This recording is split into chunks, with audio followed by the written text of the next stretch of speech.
Hello guys, good to have you back. So I have a video here that I would love to react to from Wings of Pegasus, and it says, was this Elvis Presley's true personality? Guys, let's find out what the video is all about.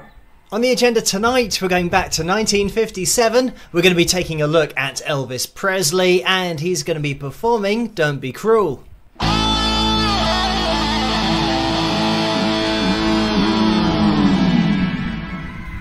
Hello, Phil here from Wings of Pegasus, and welcome to another analysis video. If you enjoyed this video, please give it a thumbs up and subscribe.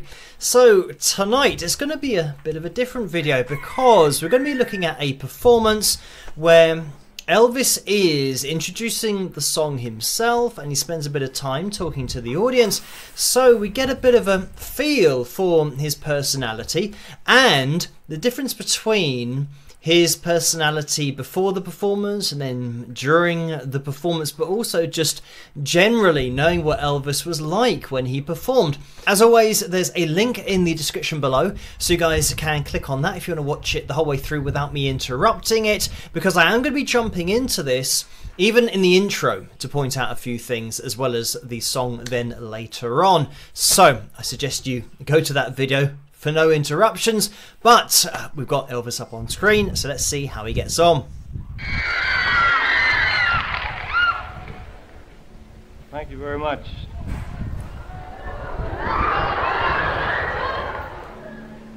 Ladies and gentlemen,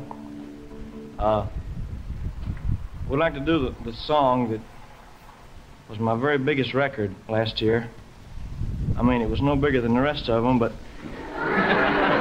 sold a few more. And I'm just going to jump in here because watching Elvis here is great, because there are so many things that make him different. First of all, I mean, just his body language, and look at his eyes. I'm going to take it back. Look at where he's looking, because he's making eye contact with so many people in the audience. Sometimes you'll get an artist, a singer, who is presenting to the camera and kind of looking around a little bit, but not specifically really picking people out. But Elvis has this. He's picking out eye contact with so many people. Thank you very much.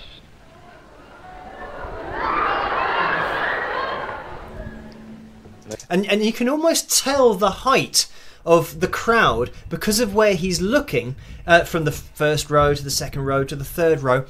And I mean, he's got this personality that was so engaging because it's opposites. He's got this, you know, almost insecure and introverted way of talking and engaging with the audience, but then when he'd perform, he'd be extrovert. So it's something that, to understand, it's intriguing, because it's difficult to understand how somebody can be so extrovert but be so introvert when they're talking. So this is why this video is great, because we get to see this long intro and get a grasp of Elvis's personality away from performing, but why he was so engaging when he then performed, because you're pairing it with this personality. Ladies and gentlemen, the other thing that he does, I mean, we're not even talking about vocal performance here. Actually, we are. Because listen to how long he waits between his sentences. Now, when I'm talking all the time. So you're getting information and words are just getting ticked off by your brain, and there's no sense of waiting for what I'm saying, apart from maybe then when I did think about what I was saying. But Elvis does this all the time. He puts in these pauses that make you anticipate what he's saying. And I don't know whether this was deliberate or not, but it most likely wasn't deliberate. But this is something that people who are experts at talking have this in their delivery, where they wait. And it's almost like waiting a little bit too long, but not quite. It's exactly what Elvis does here. So you're anticipating what he's saying. That's the point. Thank you very much. Even there, why was there such a wait? There was no need for that, but he just has this. And again, it's intriguing because normally people would say thank you very much, even towards the end of the applause. So people haven't quite stopped yet and you say, oh, thank you very much. But he waits for silence and a few seconds of silence, then talks, and listen to the gaps.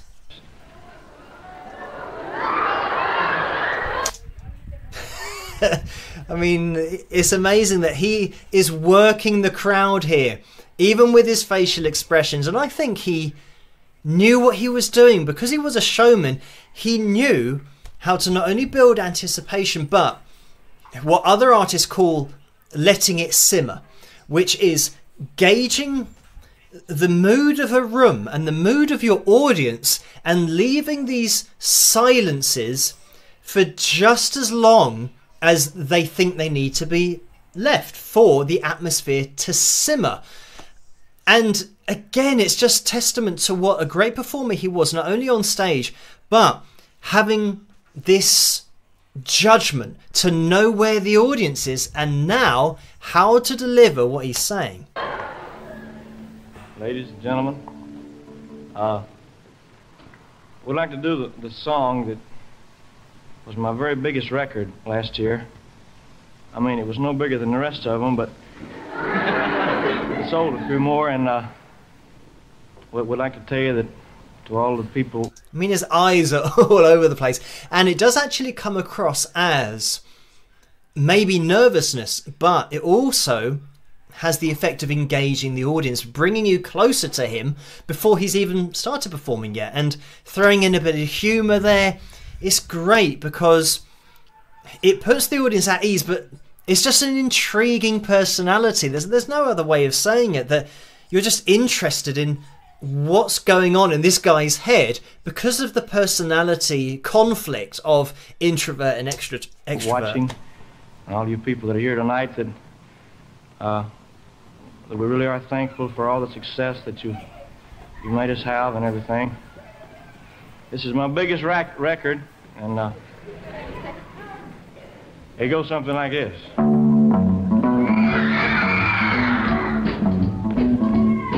You know I can be found sitting home all alone. If you can't come around, at least please telephone.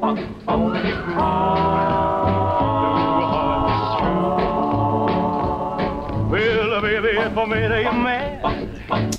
So, and then the voice comes in, which is great. Again, if he wasn't good at singing, then all of that beforehand would have been lost. You've got to come in with a great vocal, and the great thing about Elvis's vocal was not only the pitch accuracy, the control, but the tone, just the overall sound of it, which we've spoken about in that vocal analysis video that we did. But listen to things like this. The constant vibrato throughout a phrase that, again, just adds something to the vocal that wasn't there in previous phrases.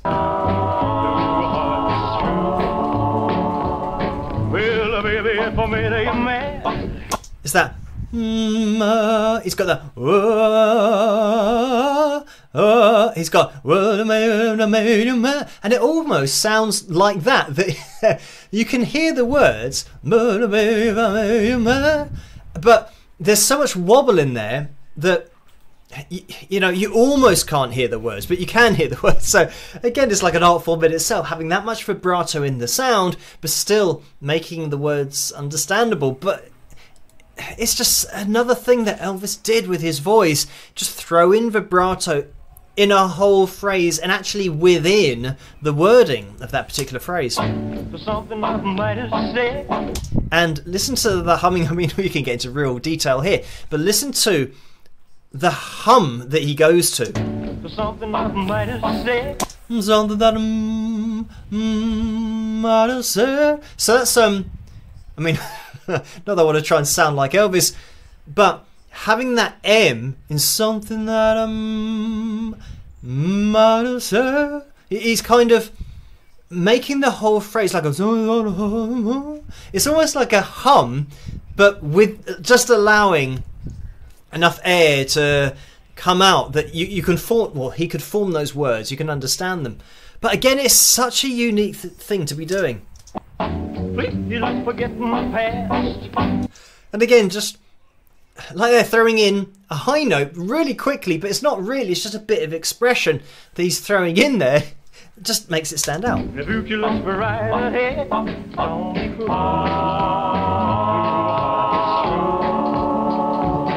I don't want no other love, baby. It's just you I'm thinking of.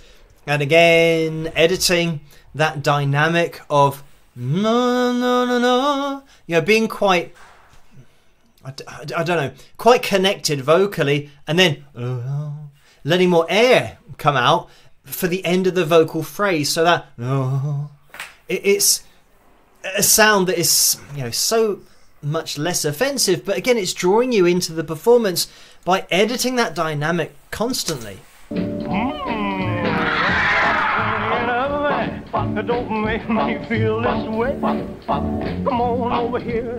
And it's that kind of thing, throwing in something that is so confident, so extrovert sounding, when you then compare it to his personality at the beginning, you know, you wouldn't expect that personality to do something like that in the middle of the performance. Just go, no, just make a weird sound. But again, it's great. It's all about the showmanship, the performance, and engaging the audience. But this, contrast between personality out of performing and then during a performance. You know what I want you to say.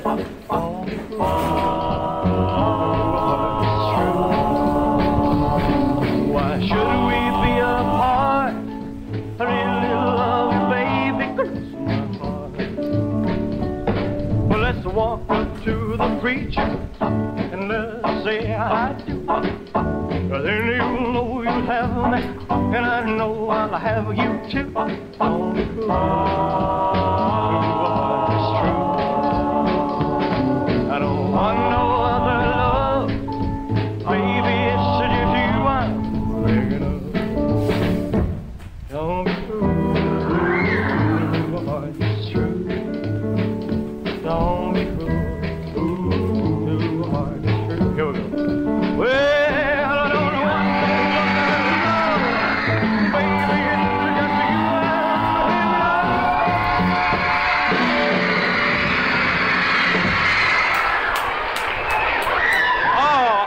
I were young again, no fooling. That's wonderful to be that way. And there we have it.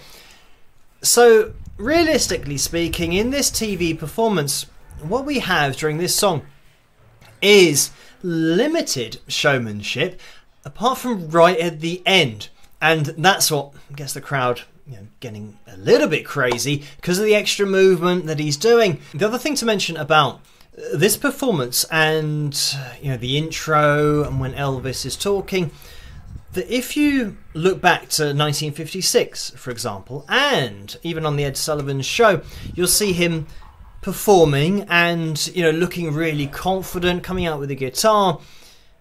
The intriguing thing about this performance is that when he's talking at the beginning, it seems like actually this is really his personality because of how well he's been doing and how well he's done over the last year, for example. Like I said, going back to 1956, this is 1957, so he's humbled by the success that he's had, which again is another thing that really endears him to the audience, but it also shows you a bit of his personality underneath the showman, you know, but almost behind that curtain of being the extrovert on stage, we're now getting a bit of his personality and understanding a little bit of, you know, what he's about and how genuine he is.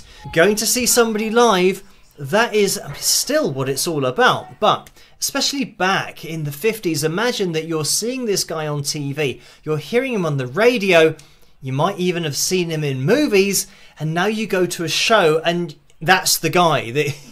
That is Elvis up on stage, and every movement that he does, I'm not surprised that the women were going crazy, because I think nowadays we're so used to seeing people all the time on social media, and it can almost be an oversaturation of seeing that person, because you just get your phone and then you can listen to their new song, see their new video.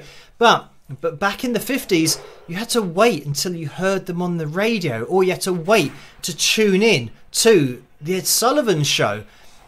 That's the only time you got to see your idol, but then you could get a ticket to actually see them live. So yeah, it must have been amazing. And even though sometimes it's hard to see the audience and comprehend why they're going so crazy, when you try and put your mind in that place of being back in the 50s, then you maybe start to get more of an understanding of it, that it was so rare to be able to see somebody like Elvis live, because all you've ever done is see him on TV and hear a song on the radio. So yeah, I mean, great to look back at Elvis, as it always is, in 1957 here. And thank you guys for suggesting, requesting this particular topic for a video for tonight. As always, keep the suggestions and requests coming in the comments section below. Let me know what you guys think, and if you did enjoy this video, please give it a thumbs up and subscribe, and I'll catch you guys at the next one. Rock! What a beautiful watch, guys. Like, I always see Elvis like a very fun person. Like, it's obvious. Elvis was the pace setter, life of the stage. Like, he was just all round. Like, I usually see him as a fun. When I see him on stage performing, I see him as a very fun person. Someone that likes to have fun. Someone that likes to have fun and give his best to whatever he's doing. Guys, hope you enjoyed the video as much as I did. See you on the next one. Watch, like, subscribe. Be at peace with yourself. Bye bye.